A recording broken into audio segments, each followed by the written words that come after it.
আজকে বাবা হচ্ছে এমন একটা জিনিস, আজকে সবসময় আমরা মায়ের কথা বলি, বাবার কথা খুব কম বলি। কিন্তু বাবাকে বলা হয় একটা ছাদের মতো, যত গরম আছে, যত চাপ আছে সবকিছু সহ্য করে, কিন্তু নিচে তার পরিবারের, তার সন্তান, তার ওয়াইফ, তার স্ত্রী, তার মা বাবা, সে মা বাবাকে শান্তিতে রাখার জন্য সব কষ্ট সহ্য করে। বাবাকে বলা হয় একটা ছাতার মতো, সকল বৃষ্টি ঝড় ঝাপটা উপরে দিয়ে যায়, তারপরে নিচে তার সন্তান, তার পরিবারের সদস্যদেরকে কষ্ট দিতে চায় না। বাবাকে বলা হয় সেই সূর্যের মতো, সূর্য যেমন আমাদেরকে গরম দেয়, কিন্তু সূর্য যদি না থাকে আমাদের জীবন যেমন অন্ধকার হয়ে যায়, তেমনি বাবা যদি তোমার জীবনে না থাকে, তোমার জীবনটা সেভাবে অন্ধকার হয়ে যায় যদি বাবা না থাকে। আজকে বাবাদেরকে আমরা মূল্যায়ন খুবই কম করি, বাবাদেরকে মূল্যায়ন খুবই কম করি আমরা। আজকে আমি বাবা হারিয়েছি, আমি জানি বাবা আমার জীবনে, আমার মনে হয় যে পৃথিবীর সবকিছু যদি আমাকে দিয়ে দিয়ে বলতো সবকিছুর এর বিনিময়ে তোমার বাবাকে ফেরত দেব, তাহলে আমি সেটা গ্রহণ করে নিতাম। আজকে তোমাদের মা বাবা সবসময় তোমাদেরকে ভালোবাসে, এই জন্য মা বাবার গুরুত্বটা তোমরা বুঝো না। একবার একটা ছেলে অনেক বড় হয়েছে, বড় হওয়ার পরে বাবাকে নিয়ে ঘুরতে আসে ঢাকা শহরে, নব থিয়েটারে নিয়ে গেছে। বাবা জিজ্ঞেস করে, বাবা বুড়ো হয়ে গেছে, তোমরা জানো বুড়ো হলে মানুষ শিশু সুলভ হয়ে যায়। বাবা জিজ্ঞেস করছে, বাবা এটা কি? ছেলে বলে, বাবা এটা নব থিয়েটার। বাবা আবার জিজ্ঞেস করলো, বাবা এটা কি? ছেলে দ্বিতীয়বার ধমক দিয়ে বলে, তুমি কি বাচ্চা হয়ে গেছে, বুঝো না তোমাকে বলেছি এটা নব থিয়েটার? বাবা চোখের পানি ফেলে দিয়ে বলল, বাবা ঠিক 20 বছর আগে তোমাকে আমি শাপলা চত্বরে নিয়ে আসছিলাম, তুমি আমাকে একবার প্রশ্ন করেছিলে এটা কি, আমি বলেছিলাম বাবা এটা শাপলা। তুমি আবার আমাকে প্রশ্ন করেছিলে, বাবা এটা কি, আমি তোমাকে আবার বলেছিলাম এটা শাপলা।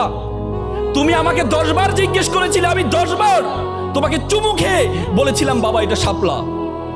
আজকে একবার থেকে 2 বার থেকে তোমার কাছে আমাকে অসহ্য মনে হচ্ছে, আমাকে অসহ্য মনে হচ্ছে। আজকে সে বাবাকে আমরা গুরুত্ব দিতে পারি না। একটা বাবা বৃদ্ধ বয়সে একটা রেস্টুরেন্টে খেতে গিয়েছে, ছেলে নিয়ে গিয়েছিল, বাবার খাওয়ার পরে যাচ্ছে, ছেলে খাবারটা নিয়ে বাবাকে খাওয়াই দিচ্ছে।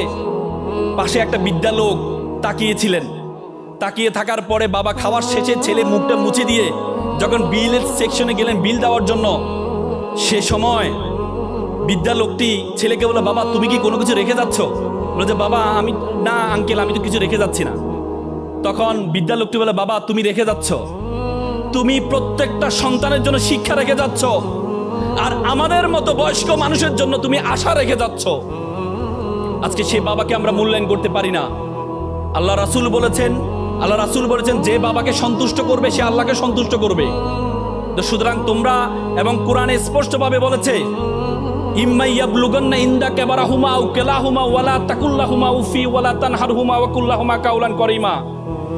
মা বাবার সাথে উফ শব্দটি পর্যন্ত ব্যবহার করো না, উফ শব্দটি পর্যন্ত তোমরা ব্যবহার করো না। আজকে বাবারা একটু গরম হয়, আমাদের কাছে অসহ্য লাগে। একবার একটা বাবা ছেলে ঘুড়ি উড়াচ্ছিল, ছেলে বাবাকে জিজ্ঞেস করলো, আচ্ছা বাবা ঘুড়িটা কিসের কারণে উঠছে? তখন বাবা বলল, ঘুড়িটা সুতার কারণে উঠছে। তখন ছেলে বলে, বাবা আমি দেখছি সুতা ঘুড়িকে টানছে, আর তুমি বলো সুতার কারণে উঠছে। তখন বাবা তাকে শিক্ষা দেওয়ার জন্য সুতাটা ছিঁড়ে দিয়েছিল। পরবর্তী দেখা যায় একটু লাফঝাপ করে ঘুড়িটা আবার নিচে পড়ে যায়। তখন বাবা বলল, তোমার কাছে অনেক সময় মনে হয় এর টানটা তোমার স্বাধীনতা খর্ব, তোমার কাছে অনেক সময় মনে হয় এর টানটা তোমার কাছে স্বাধীনতা খর্ব, কিন্তু এর টান যদি না থাকে তোমার জীবনের ঘুড়ি উড়বে না, উড়বে না, উড়বে না। আজকে শিক্ষার্থীরা, তোমরা তোমার বাবাকে তোমরা সব সময় দেখো বাবারা খুব ভালো পোশাক পরে অফিসে যায়। মায়ের কষ্টটা তোমরা সবসময় দেখো, বাবার কষ্টটা তোমরা সবসময় দেখো না। কারণ বাবা যখন অফিসে যায় স্টুডেন্ট বুটেড হয়ে যায়, কিন্তু সে যখন শ্রমিক হিসেবে কাজ করে তখন এই পোশাকটা খুলে ময়লা পোশাক পরে সারাদিন কাজ করে আবার ঘরে আসার সময় আবার নিজের সুন্দর পোশাকটা পরে আসে। তুমি তো দেখেছো সকালে গিয়েছে সুন্দর পোশাক পরে, আবার রাতে আসে সুন্দর পোশাক পরে, কিন্তু এই যে সারাটা দিন যে কষ্ট করেছে তোমার জন্য, সে কষ্টটা আমরা দেখি না। এজন্য তোমাদের প্রতি উদাত্ত আহ্বান থাকবে, শিক্ষার্থীরা, তুমি তোমার মাকে যতটুকু মূল্যায়ন করবা, তোমার বাবাকে ততটুকু মূল্যায়ন করবা। মায়ের বিষয় তোমরা এখানে অনেক, আজকে আমি কিছুদিন আগে আমি অবাক হয়েছিলাম, একটা বৃদ্ধাশ্রমে, ঢাকার একটা মিরপুরে একটা বৃদ্ধাশ্রমে গিয়েছিলাম। সে বৃদ্ধাশ্রমে দেয়ালে বড় করে লেখা আছে, একটা ছেলে লিখেছে, বড় করে লিখেছে, একটা মা লিখেছে যে, বাবা এবার ঈদে তোর বাড়িতে আমাকে একটু নিবি, বাবা এবার ঈদে তোর বাড়িতে আমাকে একটু নিবি। কত ভয়ঙ্কর বাক্য ব্যবহার করেছে, কত ভয়ঙ্কর বাক্য ব্যবহার করা হয়েছে। এবার ঈদে তোর বাড়িতে আমাকে একটু নিবি। মায়ের কষ্ট, বাবার কষ্ট আমরা বুঝি নাই বলেই আজকে আমাদের দেশে বৃদ্ধাশ্রম বেড়ে যাচ্ছে। আজকে আমাদের দেশে বৃদ্ধাশ্রম বেড়ে যাচ্ছে। সেই মা বাবার কষ্টটা বুঝবা। একবার একটা মা ঘরে রান্না করছিল, এমন সময় ছেলে এসে মাকে একটা চিরকুট ধরিয়ে দিল, বলল যে মা তোমাকে একটা বিল দিলাম, বিলটা পরিশোধ করো। মা বলল যাও তো, আমি কাজ করছি। বলছে না মা, তোমাকে একটা বিল দিলাম, বিলটা পরিশোধ করো। মা কাগজটা খোলার পর দেখলো ছেলে লিখেছে যে মা তুমি রান্না করার সময় বিভিন্ন সময় আমাকে বিভিন্ন জিনিস আনতে বলো, এটার জন্য 100 টাকা বিল। তুমি আমাকে গাছে পানি দিতে বলো, এটার জন্য 100 টাকা বিল। তুমি মাঝে মধ্যে দোকানে পাঠাও, এটার জন্য 100 টাকা বিল। মা এটা দেখে দাঁড়ানো অবস্থা থেকে বসে যায়। বসে যাওয়ার পর বাবা তুমি লিখেছ? বলছে মা হ্যাঁ আমি লিখেছি। বাবা তুমি লিখেছ? বলছে মা হ্যাঁ আমি লিখেছি। বললো যে এক কাজ কর, তোমার জন্য আমি একটু নুডলস রান্না করেছি, নুডলসটা তুমি খাও আর তোমার বিলটা আমি নিয়ে আসতেছি, তুমি একটু ওয়েট করো। মা একটা কলম নিয়ে সে কাগজের বিপরীত পাঠে লিখলো, বাবা 9 মাস তোমাকে পেটে ধারণ করেছিলাম, জীবনে এত কষ্ট টানা 9টা মাস তোমাকে আমি বহন করেছি। রাতে ইচ্ছে করতো একটু ডান পাশ হই, কিন্তু ডান পাশ হতাম না। আমার বাবুটা যদি পেটে ব্যথা পায় সেজন্য আমি ডান পাশ হতাম না। ইচ্ছা করতো একটু বাম পাশ হই, কিন্তু যে বাবুকে আমি দেখি নাই তার প্রতি আমার এত মহব্বত, আমি বাম পাশ হতাম না যে আমার সন্তানটা যদি ব্যথা পায়। সেটার জন্য তোমার বিল 0 টাকা। তুমি জন্মগ্রহণ করেছিলে, জন্মগ্রহণ করার পর 2টা বছর যে পরিমাণ ঘুম ভেঙেছে আমার, যে পরিমাণ প্রায় 6 মাস টানা 6 মাস পরিমাণ ঘুম আমি ঘুমাই নাই আমার সন্তানের জন্য, সেটার জন্য বিল 0 টাকা। তুমি পিঠা পছন্দ করতাম, ওই দিন পিঠা রান্না করেছিলাম তোমার জন্য, পরিবারের সকলেই পিঠা খেয়েছে। সর্বশেষ একটি পোড়া পিঠা ছিল, সারাদিন কিছু খাইনি, চিন্তা করেছিলাম পিঠাটা খাবো। তুমি বাইরে থেকে দৌড়িয়ে এসে বললাম মা এটা কি অন্য পিঠা, এই পিঠাটা আমি খাবো। আমি তোমার দিকে একটু তাকিয়ে আমার সন্তানের হাসি দেখে নিজের পেটের মধ্যে যে খিদা আছে সেই খিদার দিকে আমি তাকাইনি, সে খিদার দিকে আমি তাকাইনি। আমি তোমাকে সেই পিঠাটা দিয়ে দিয়েছিলাম, তুমি খাচ্ছ। আমার অন্তরের যে বাসনা, অন্তরের যে ভালোবাসা আমি প্রকাশ করতে পারিনি, সেই বিলের জন্য তোমার জন্য 0 টাকা। সন্তানকে যখন দেয়া হলো, সন্তান এটা দেখে মাকে জড়িয়ে ধরে কান্না করে বলল মা তোমার কাছ থেকে কোনো বিল আমি চাই না। চুবু খেয়ে ছেলে কান্না করে দিয়েছিল। আজকে আমরা প্রতিদান চাই, কিন্তু মা বাবার প্রতিদান তুমি কখনো দিতে পারবা না। মেডিকেল সায়েন্স বলে একটা মানুষ ব্যথা সহ্য করতে পারে 45 ইউনিট, তার চেয়ে সে বেশি ব্যথা পেলে সে হয়তো বেহোশ হয়ে যায়, না হলে মারা যায়। মা যখন সন্তান প্রসব করে তার ব্যথার ইউনিট হচ্ছে 55। বলা হয় 30টা হাড় একসাথে ভাঙলে যেমন ব্যথা পায় তার চেয়ে বেশি ব্যথা পায় তোমার মা। সে মাকে আমরা বৃদ্ধাশ্রমে রেখে আসি, সে বাবাকে আমরা দূরে সরিয়ে দিই। আমরা মনে করি পরিবার মানি আমি, আমার স্ত্রী, আমার সন্তান মানি পরিবার। আমার বাবা মাকে বৃদ্ধাশ্রমে রেখে আসি। মনে রাখবেন আপনি যখন বড় হবেন আপনার সন্তান মনে করবে তার স্ত্রী তার সন্তান মানি পরিবার, আপনি পরিবারের অংশ নয়, আপনাকে বৃদ্ধাশ্রমে রেখে আসবে। এজন্য তোমরা প্রত্যেকে শিক্ষার্থী এবং অভিভাবক যারা আছেন, একটা ছেলে আমেরিকার ইঞ্জিনিয়ার হয়েছে, সে আমেরিকাতে ইঞ্জিনিয়ার হয়েছে। তার মা তাকে কল করলো একদিন যে বাবা তোমার বাবা মারা গিয়েছে, তোমাকে আসতে হবে। ছেলে বলছে ঠিক আছে মা আমি আসার ব্যবস্থা করছি। কিছুক্ষণ পর ছেলে তার খালাকে ফোন দিয়ে বললো মাকে একটু বুঝাও, আমার একটা প্রমোশন আছে, আমি যদি এখন চলে যাই আমার প্রমোশনটা আটকে যাবে, তুই মাকে বুঝাও, আমি টাকা পয়সা পাঠাচ্ছি, তুমি মাকে বলো যেভাবে হোক কি বাবার সর্বশেষ দাফনের ব্যবস্থা করতে। মা কল দিয়ে বাবাকে বলল, সন্তানকে বললো বাবা এই জন্য তোকে মানুষ করেছিলাম, তোর বাবার শেষ ইচ্ছা তুই তাকে জানাজার নামাজ পড়াবি, তোর বাবার শেষ ইচ্ছা তুই তাকে দাফন কাফন পড়বি, তুই আসবি না। তখন ছেলে বলল মা একটু আবেগী কম হও। ছোটবেলায় যখন আমি ক্লাস 5-এ পড়ি তখন আমার দাদা মারা গিয়েছিল, আমি লাশের পাশে কান্না করছিলাম, তুমি আমাকে জোর করে নিয়ে স্কুলে দিয়ে আসছিলে, তুমি বলেছিলে যিনি মারা যাওয়ার তিনি মারা যাবে, ক্যারিয়ারের সাথে কোনো কম্প্রোমাইজ করা যাবে না। সেদিন আমার মাথা ঢুকে আছে ক্যারিয়ারের সাথে কোনো কম্প্রোমাইজ হবে না।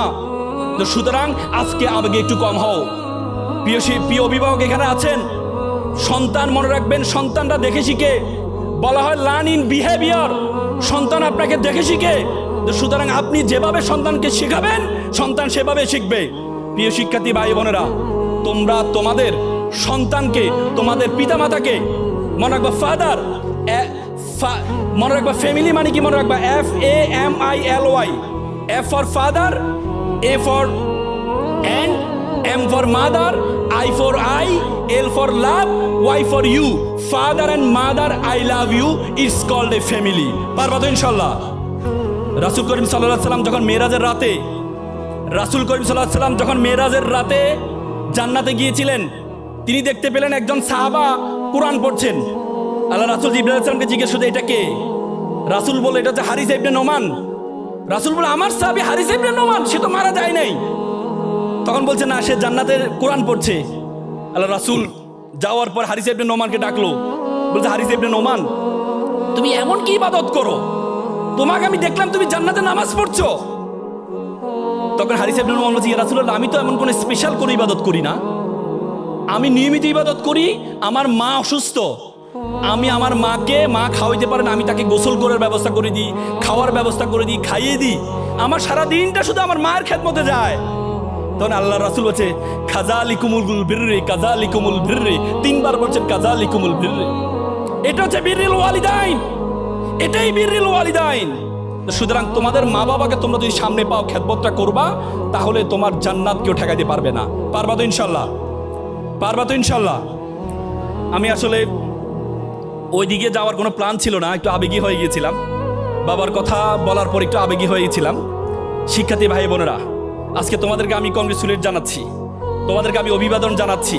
তোমাদের জীবনে একটা গুরুত্বপূর্ণ অ্যাচিভমেন্ট, তোমাদের জীবনে গুরুত্বপূর্ণ একটা অ্যাচিভমেন্ট তোমরা আজকে অর্জন করছো। But you must mind it, this is a beginning. You must mind it, this is a beginning. This is a very very beginning of your journey. তোমার জীবন মাত্র শুরু হয়েছে। তুমি যদি মনে করো এই গাজীপুর শহরের মধ্যে তুমি কম্পিটিশন করবা, তাহলে তুমি ভুল করবা। You have to compete not only Gazipur city, you have to compete all over the country, you have to compete all over the world.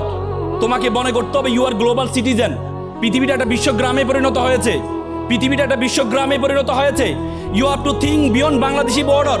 তোমাকে বাংলাদেশি বর্ডারের বাইরে চিন্তা করতে হবে। তুমি যদি মনে করো তুমি এই গাজীপুর শহরের মধ্যে কম্পিটিশন করবা, তাহলে তুমি ভুল করবা।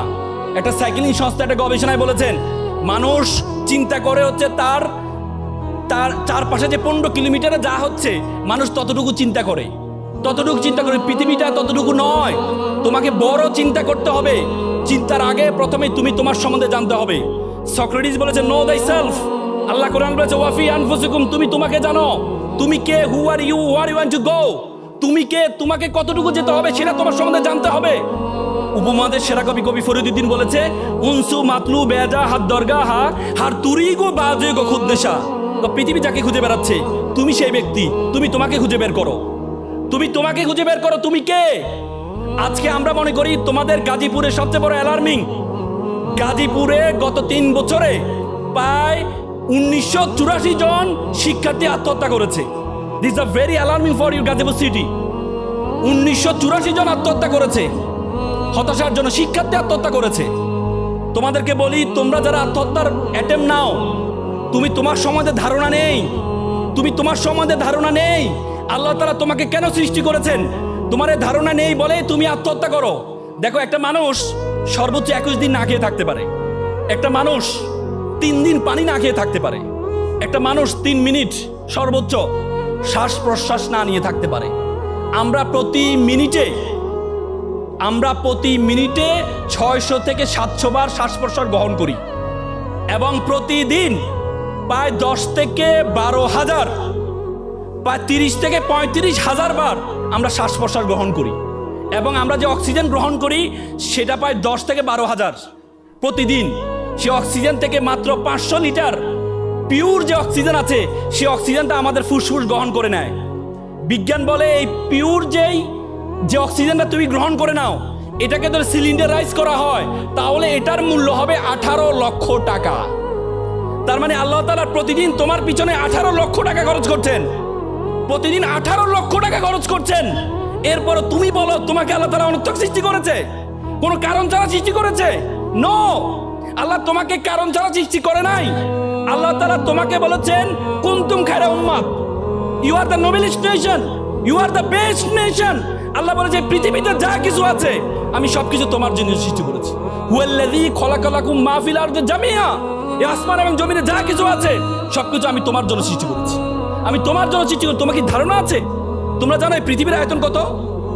পৃথিবীর আয়তন কত ধারণা আছে? তোমরা তো জানো, কিন্তু মুক্ত বন্ধ, কথা বলা যাবে না নাকি? মুক্ত বন্ধ, এই জন্য হাত দিয়ে খেলছে সে। ওর মুখ বন্ধ, এই জন্য হাত দিয়ে খেলছে। কাজ তো করতেই হবে। আমি বাচ্চাদের দুষ্টামিকে নেগেটিভলি দেখবেন না, অভিভাবকরা। বাচ্চাদের আমাদের মাথার মধ্যে প্রায় 10,000 বিলিয়ন আছে, নার্ভ আছে, সেল আছে। এই সেলগুলা 15-16 বছর বয়সে অর্ধেক সেল ইনএক্টিভ হয়ে যায়। তার মানে আমাদের সেল অর্ধেক ইনএক্টিভ আর ওদের সবগুলো অ্যাক্টিভ। এই জন্য ওরা কাজ খুঁজে, ওরা কাজ রাতের 12টা পর্যন্ত খেলে। কেন খেলে? কারণ ওদের সব অ্যাক্টিভ, ওদের সব অ্যাক্টিভ।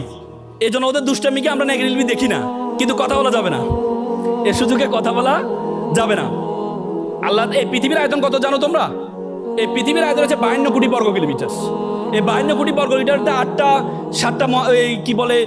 5টা মহাসাগর আছে, 7টা মহাদেশ আছে।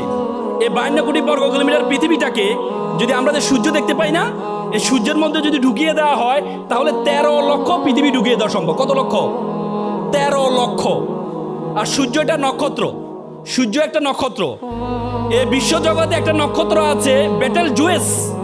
বেটেল জুয়েস হচ্ছে, যদি সূর্যকে বেটেল জুয়েসে ঢুকিয়ে দেওয়া হয় তাহলে 33 কোটি সূর্য ঢুকিয়ে দেওয়া সম্ভব বেটেল জুয়েসে। বুঝতে পেরেছো তোমরা? বুঝতে পেরেছো?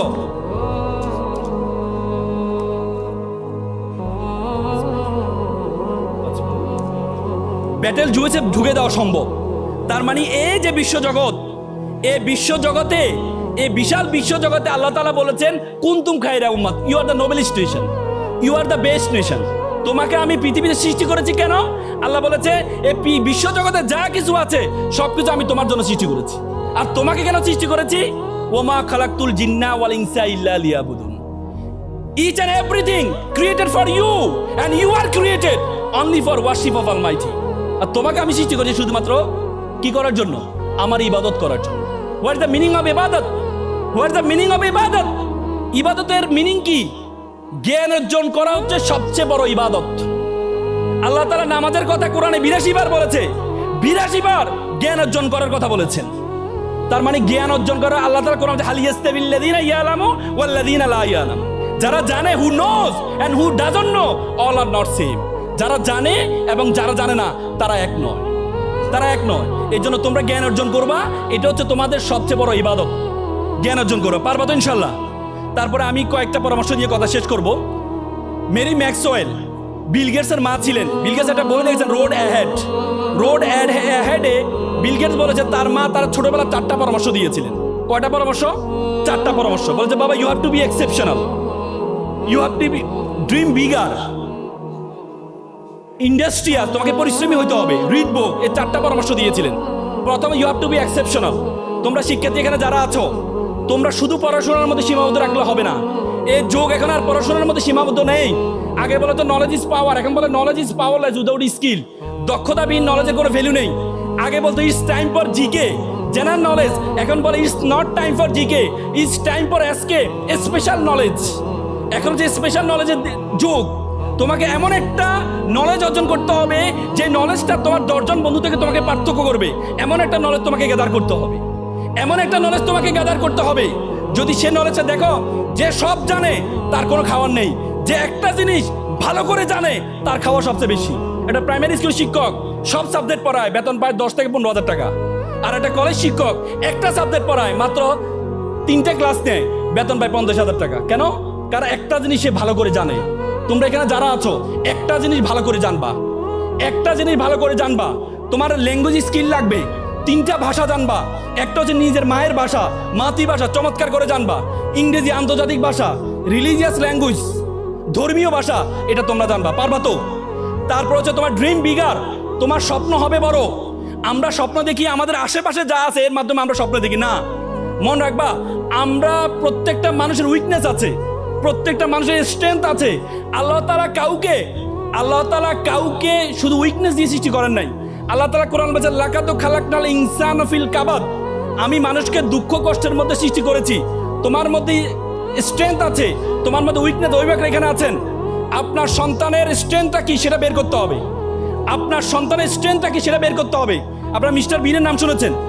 মিস্টার বিন অক্সফোর্ডের ছাত্র ছিল, কিন্তু মিস্টার বিনে খুব স্বপ্ন সে নাটিকা করবে। সে যখন নাটক করতে গেল অক্সফোর্ড থিয়েটারে, তখন তাকে একটা ডায়লগ দেয়, সে ডায়লগ বলতে পারে না, কারণ তার মুখে জড়তা আছে। পরে অক্সফোর্ড থিয়েটার তাকে বের করে দেয়। মিস্টার বিন চিন্তা করলো আমি ডায়লগ দিতে পারি নাই, কিন্তু আমি আমার একটা অভিনয় আবিষ্কার করব, যে অভিনয় কোনো ডায়লগ দিতে হবে না। দেখা গেছে মাত্র 3 বছরের মাথায় মিস্টার বিন এত বেশি নন্দিত হয়েছে, পরবর্তী অক্সফোর্ড থিয়েটার তাকে নিয়ে পুরস্কৃত করেছে। তো সুতরাং আপনার সন্তানের স্ট্রেংথ উইকনেস আছে, উইকনেসের দিকে গুরুত্ব দিবেন না, স্ট্রেংথের দিকে গুরুত্ব দিবেন। এখানে শিক্ষার্থী যারা আছো, তোমার যে স্ট্রেংথ আছে সেটার দিকে এমফাসাইজ করো। দেখতে কালো, মন খারাপ, মেয়েরা সবসময় এই একটা হীনমন্যতা ভোগো যে আমার বান্ধবী দেখতে সুন্দর আর আমার চেহারা একটু ভালো না, এই মন খারাপ করবা না। একটা ছেলে প্লে বয়, সে চিন্তা করলো সবসময় সুন্দরী মেয়েরা তার পিছনে ঘুরে, পড়াশোনা করে নাই, তো বয়স পারে যাচ্ছে, চিন্তা করলো বিয়ে করবে। বন্ধুকে বলে বন্ধু বিয়ে করতে হবে, বলছে বিয়ে করবা, বলেছে ঠিক আছে তাহলে তুমি বিয়ে করে টাকা পয়সা পাবা কই? ওর টাকা পয়সা তো নাই, ওর টাকা পয়সা না থাকলে তো বিয়ে করতে পারবা না। তো তাহলে কি করা যায়? বলে যে তাহলে এক কাজ করো, একটা চাকরিজীবী মেয়েকে বিয়ে করো। তো সে বুদ্ধি পাইলো, পরে একটা চাকরিজীবী মেয়েকে দেখতে গেল। সবাই বন্ধুরা গেল, বন্ধুরা তো ভাবছে কোন সুন্দরী মেয়েকে সে বিয়ে করবে। গিয়ে দেখে যায় মেয়েটা কালো। তো বন্ধু মেয়ে তো কালো, তো যা বেটা, নদীর জল গোলা ভালো, জাতের মেয়ে কালো ভালো। একটু পরে দেখেছে মেয়েটা ট্যাডা, তো বন্ধু তো ট্যাডা, তো যা বেটা, এটা লক্ষ্মী ট্যাডা। মানে মেয়েটার যত উইকনেস আছে, প্রত্যেকটা উইকনেস এই স্ট্রেংথে পরিণত হয়েছে শুধুমাত্র যোগ্যতার কারণে। তোমরা সেই যোগ্যতা অর্জন করো, পারবা তো ইনশাল্লাহ, পারবা তো ইনশাল্লাহ। আমি আর 2টা পরামর্শ দেওয়ার প্ল্যান ছিল, কিন্তু সময় স্বল্পতার কারণে দিব না। আমি সর্বশেষ আমার জীবনের সবচেয়ে বড় শিক্ষা এটা বলে আমি আমার কথা শেষ করি। আমি আমার জীবনের সবচেয়ে বেশি দাগ কেটেছে, আমি তখন ঢাকা বিশ্ববিদ্যালয়ের সূর্য চ্যানেলে থাকতাম। আমি যখন সূর্য চ্যানেলে পড়ি, তখন আমাদের একজন নাইট গার্ড ছিলেন, মামা ছিলেন, উনি সারা রাত ধরে নাইট ডিউটি দিতেন। একদিন দেখলাম মামা সকালে পিঠা বিক্রি করছে। তা আমি বললাম মামা আপনি সারা রাত ধরে নাইট ডিউটি দেন, সকালে পিঠা বিক্রি করে আপনি ঘুমানটা কখন?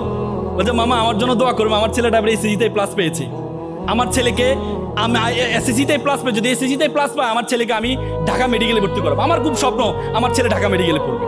আমি বললাম ফাইন মামা, ফাইন। তো আমি বললাম মামার ছেলেকে ধর্মকর্ম শিখান্ত, বলতে আসলে সময় পায় না, কিন্তু আমার ছেলে ভালো ছেলে। আমি বললাম না, তারপরেও মামা একটু ধর্মকর্ম শিখেন। কিছুদিন যাওয়ার পরে দেখি মামা দুপুরে ফল বিক্রি করছে। তাই আমি বললাম মামা সারা রাত ধরে নাইট ডিউটি দেন, সকালে পিঠা বিক্রি করেন, দুপুরে ফল বিক্রি করেন, আপনি ঘুমানটা কখন? বলছে মামা আমার জন্য দোয়া করে, আমার ছেলেটা এসএসসিতে প্লাস পাইছে, কোচিংয়ে ভর্তি করাই দেবো, 30-35 হাজার টাকা লাগবে, এই জন্য আমি কষ্ট করছি। আমি ছেলে চান্স পাওয়ার পরে, মেডিকেল চান্স পাওয়ার পর আমি চাকরি ছেড়ে দিব, ঘুমাইতে পারি না, চাকরি আমি করবো না। তো পরে আমি তাকে নিয়ে রেটিনায় ছাড়ের ব্যবস্থা করে ভর্তি করে দিলাম, কারণ রেটিনায় একটা ওয়েলফেয়ার ফান্ড আছে যেটা দিয়ে গরিব শিক্ষার্থীরা পড়তে পারে। তাদের সেই ওয়েলফেয়ার ফান্ডের সম্বন্ধে আমি জানতাম। আমি সেখানে গিয়ে তাদের ওয়েলফেয়ার ফান্ডে, রেটিনা কি গাজীপুর আছে? হ্যাঁ, রেটিনার একটা ওয়েলফেয়ার ফান্ড আছে, কারণ এটা স্বেচ্ছাসেবী একটা প্রতিষ্ঠান। রেটিনা শুধু কোচিং না, এটা একটা স্বেচ্ছাসেবী প্রতিষ্ঠান। আমি সেখানে তার ছাড়ের ব্যবস্থা করে তাকে ভর্তি করার ব্যবস্থা করে দিলাম। কিছুদিন যাওয়ার পর দেখি মামা আমার রুমে মিষ্টি নিয়ে আসলো, বলতে মামা আমার ছেলে তো ঢাকা মেডিকেলে চান্স পেয়েছে। কি উদ্বেলিত, কি উদ্ভাসিত, কি আনন্দিত! মা সন্তানের আনন্দে মা বাবা এত আনন্দিত হতে পারে আমি কখনো দেখি নাই। কিছুদিন যাওয়ার পরে রাতে 12টার দিকে আমরা মঞ্চ চত্বরে ব্যায়াম করতে বের হইতাম। তা আমি হল থেকে বেরোচ্ছি, এমন সময় দেখছি মামা ডায়াসের দিকে এভাবে তাকিয়ে কান্না করছে। তা আমি বললাম মামা আপনি কান্না করছেন, আপনার ছেলে ঢাকা মেডিকেলে পড়ে, আপনি কান্না করছেন? মামা আমাকে ক্ষমা করবেন। যে মামা কি হয়েছে? মামা আমাকে ক্ষমা করবেন। যে মামা কি হয়েছে আপনি আমাকে খুলে বলেন। তো জানেন মামা আমার ছেলেটা ইয়াবা আসক্ত। মামা আমার ছেলেটা ইয়াবা আসক্ত। গতকাল বাসায় এসেছে, শোকেজের গ্লাস ভেঙেছে, আলমিরার গ্লাস ভেঙতে টাকার জন্য। বিশ্বাস করেন মামা, আমি মনে করেছিলাম আমি যখন অসুস্থ হব আমার ছেলে আমাকে সুস্থ করবে। বিশ্বাস করেন মামা, আমি সুস্থ মানুষকে আমার ছেলে অসুস্থ বানিয়ে দিচ্ছে। এমন বর্বর ছেলে আমি চাইনি, এমন অসভ্য ছেলে আমি চাইনি। আমার ভাইয়ের ছেলে দিন মজুর, রিক্সা চালিয়ে এসে একসাথে খাওয়া দাওয়া করে। বিশ্বাস করেন মামা 3-4 মাস আমি আমার ছেলের মুখটাও দেখিনি, আমি আমার ছেলের মুখটাও দেখিনি। With due respect to our guardians, এখানে যারা গার্ডিয়ান্স বসে আছেন, উইথ ডিউ রেসপেক্ট, সম্মান রেখে আপনি বলছি, আপনি আমার ছেলেকে ডাক্তার বলেন, ইঞ্জিনিয়ার বলেন, কোনো কাজে আসবে না। এই ছেলের মধ্যে যদি ধর্মীয় জ্ঞান না থাকে, এই ছেলে ভয়ঙ্কর আকার ধারণ করবে, ভয়ঙ্কর আকার ধারণ করবে।